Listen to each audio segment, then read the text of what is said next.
گزشتہ جمعۃ المبارک میں قربانی کس شخص پر واجب ہے اس حوالے سے بیان کیا گیا تھا۔ تو سب سے اول بات یہ ہے کہ جب شریعت مطہرہ کی طرف سے قربانی کرنا واجب ہو گیا کہ جو شخص صاحب نصاب ہے اور قربانی کے دنوں میں وہ صاحب نصاب ہی رہتا ہے، کم و بیش ایک ایام کے اعتبار سے تقریباً چاندی کے اعتبار سے جو نصاب بنتا ہے وہ تقریباً 1,39,000 روپے کے قریب ہے۔ اگر کسی کے پاس اتنی رقم قربانی کے ایام میں موجود ہو تو ایسے شخص پر قربانی کرنا واجب ہوتا ہے۔ اسی ضمن میں مزید مسائل بھی بیان کیے گئے تھے۔ تو اب صاحب نصاب ہونے کے بعد جب قربانی واجب ہو گئی تو اب قربانی واجب ہونے کے بعد قربانی کرنا ہی ضروری ہے۔ اب ایسا نہیں ہو سکتا کہ اگر کوئی یہ سمجھے اور یہ سوچے کہ جناب لاکھوں لوگ قربانی کر رہے ہیں، میں کسی غریب کی بچی کی شادی میں مدد کر دیتا ہوں، میں کسی محتاج کی ضرورت کو پورا کر دیتا ہوں، میں کسی اور فلاحی کام میں خرچ کر دیتا ہوں، میں کسی بیمار کی علاج کی صورت میں اپنی رقم کو خرچ کر دیتا ہوں، تو قربانی واجب ہونے کے بعد قربانی کی رقم سے اگر وہ ایک معاملات کو ادا کرے گا اور یہ تصور کرے جناب میری قربانی بھی ہو گئی، تو ایسا شخص قربانی نہ کرنے کی وجہ سے گناہگار ہوگا۔ اسی لیے فلاحی کام کرتے ہیں تو بے شک کرے، لیکن ساتھ میں قربانی کرنا بھی اس کے لیے ضروری ہوگا، کیونکہ حدیث مبارکہ میں فرمایا گیا، آقا علیہ السلام نے ارشاد فرمایا کہ بقر عید کے دن انسان کوئی ایسی نیکی نہیں کرتا کہ جو اللہ تبارک و تعالیٰ کو خون بہانے سے زیادہ پیاری ہو۔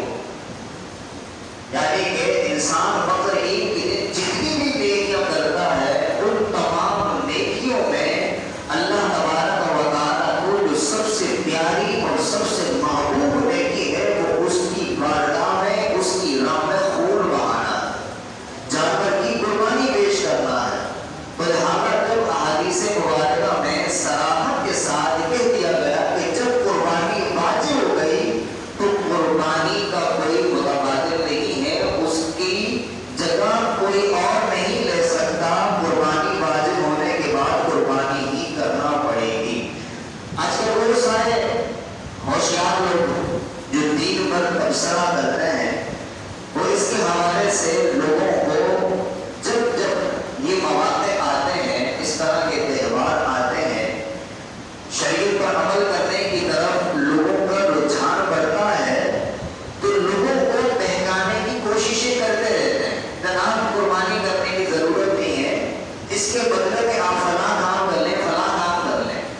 تو لہذا قربانی یہ ایسا موقع ہے کہ اللہ تبارک و تعالیٰ نے اس قربانی کی برکت سے دیگر لوگوں کو اسباب رزق حلال کمانے کے بہت سارے عطا فرمائے۔ اگر صرف ہم قربانی کو دیکھیں کہ صرف قربانی کرنا، اس کے پیچھے کتنے لوگوں کا روزگار ہے، اور جب قربانی کا وقت آتا ہے اس وقت کتنے لوگوں کو روزگار ملتا ہے۔ تو ایک قربانی کی وجہ سے کتنے زیادہ لوگ مستفید ہو رہے ہیں، کتنے لوگ فائدہ اٹھا رہے ہیں۔ اسی طرح کئی بیچارے مسلمان ایسے بھی ہوتے ہیں کہ جنہیں سالانہ سال گوشت کھانا نصیب نہیں ہوتا، لیکن قربانی کے دنوں میں ایسے لوگوں کو بھی کچھ نہ کچھ گوشت میسر آ جاتا ہے۔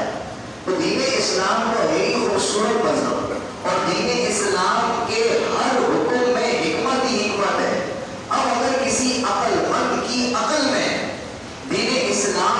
کوئی پہلو سمجھ میں نہیں آتا، کوئی حکمت اسے سمجھ میں نہیں آتی، تو یہ اس کی سمجھ کا قصور ہے۔ رب تبارک و تعالیٰ کی ذات سے بڑھ کر کوئی سمجھدار نہیں ہے۔ رب تبارک و تعالیٰ جو عقل دینے والا ہے، عقل عطا فرمانے والا ہے، کہ رب تبارک و تعالیٰ سے زیادہ کوئی حکیم ہے؟ رب تعالیٰ سے زیادہ کوئی عقل والا ہے؟ لہذا جب رب تعالیٰ نے یہ فیصلہ فرما دیا کہ میری بارگاہ میں قربانی پیش کرنی ہے، تو بس رب تبارک و تعالیٰ کے فرمان پر عمل کرتے ہوئے چونکے چنانچہ نہیں کرنا چاہیے، بلکہ صرف رب تبارک و تعالیٰ کے فرمان پر عمل کرتے ہوئے لبیک کہتے ہوئے عمل کرنا چاہیے۔ اور اسی میں انسان کی آپ کہتے ہیں، اور وہی لوگ گمراہ ہوتے ہیں کہ جو اللہ اور اس کے رسول صلی اللہ علیہ وسلم کے احکامات پر لوجک کو تلاش کرتے ہیں، جو حکمتوں کو تلاش کرتے ہیں، جناب کہ رب تعالیٰ نے حکم کیوں دیا، یہ حدیث میں حکم کیوں ہے، اس کی لوجک کے پیچھے جب جاتے ہیں تو پھر نتیجہ یہی نکلتا ہے کہ انہیں ہدایت نہیں ملتی بلکہ گمراہ ہو جاتا ہے۔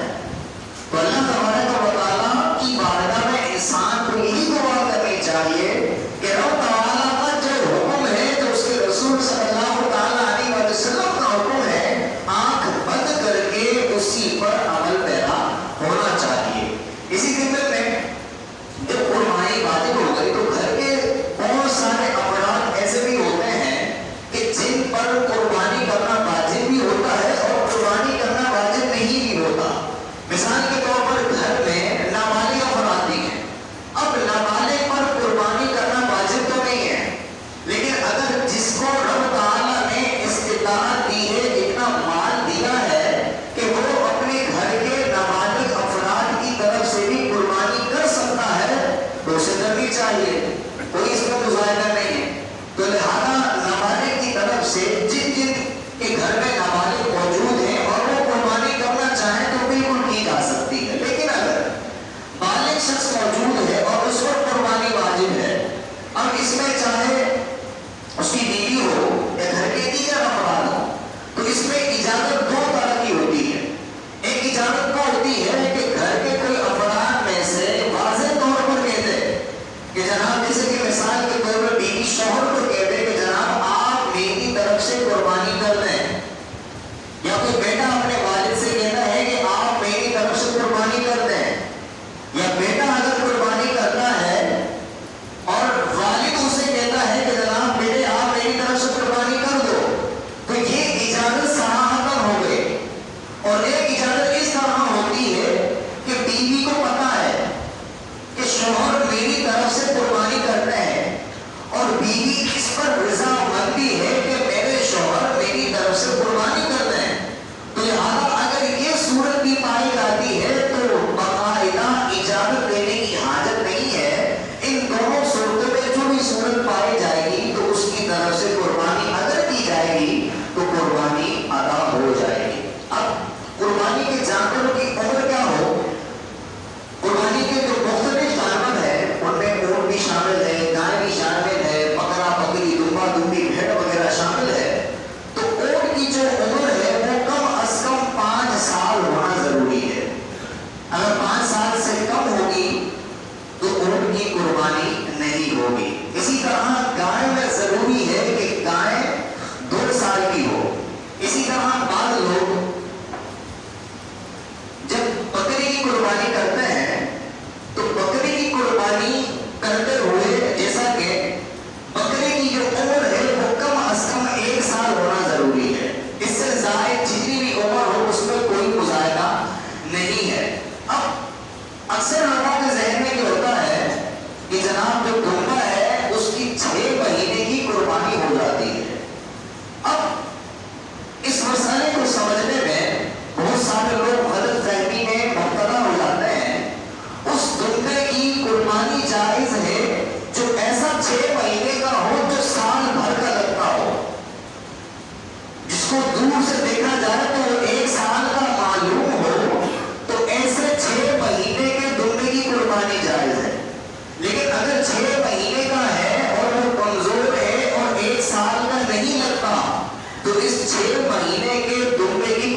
وجہ سے یا کسی مسئلے کی وجہ سے اس کے دانت ہی جھڑ گئے تو پھر ایسے جانور کی قربانی نہیں ہوگی. لیکن جن دو دانتوں کو دیکھا جاتا ہے کہ جناب اس کی عمر پوری ہے یا نہیں, یہ مسئلہ اس کے اندر نہیں ہے جسے ذہن نشین کر لینا چاہیے. اسی طریقے سے ایسا جانور کہ جو ٹائم تو کم ہے لیکن مسائل بہت زیادہ ہیں, کوشش کر کے جو اہم اہم مسائل ہیں انشاءاللہ انہیں کو بیان کرتا ہوں. ایسا اندھا جانور کہ جس کا اندھا پن ظاہر ہو, کیونکہ مارکیٹ میں منڈیوں کے اندر ایک سے ایک ہوشیار آدمی موجود ہے اور ہر سال اس طرح کے لوگ تجربات دیکھتے ہیں. اندھا کیوں ہے, اندھا پن ظاہر کیسے ہوگا؟ یہ جو بیماری حضرات ہوتے ہیں کہ ہوشیاری کرتے ہو, کہتے ہیں جناب گھر کا پلا ہوا جانور ہے, اس کو ہاتھ میں پکڑا کر کھلاؤ گے تو کھائے گا ورنہ نہیں کھائے گا. اس کا ماجرا کیا ہے؟ وہی اندھا.